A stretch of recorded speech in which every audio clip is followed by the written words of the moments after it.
こんにちは、ジャックです。アメリカに輸入した軽バンをレストアしておりますが、フルレストアと改造の計画です。毎週プログレスの動画を上げてますので、以前の動画はたくさんありますので、ぜひチェックしてください。今までやったのが下回りの塗装です。で、塗装が完了で分解された部品を元に戻すように綺麗にしてから塗装をかけたり、いろんな作業をしますけど、動画の最後まで見ていただければ幸いです。そしてよかったらサムズアップボタンを押してください。この適当おっさんのレストレーションで仕上がる軽バンが見たかったら、ぜひチャンネル登録もよろしくお願いします。では、早速作業に入りましょう。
疲れました。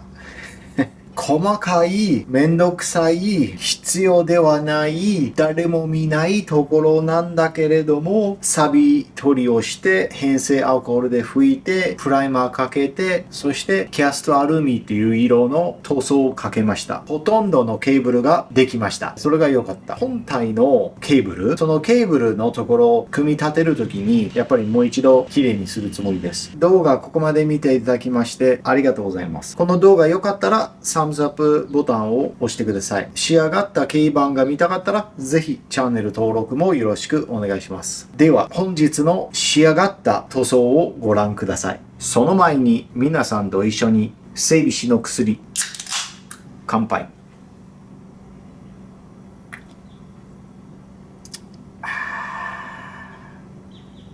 うまい。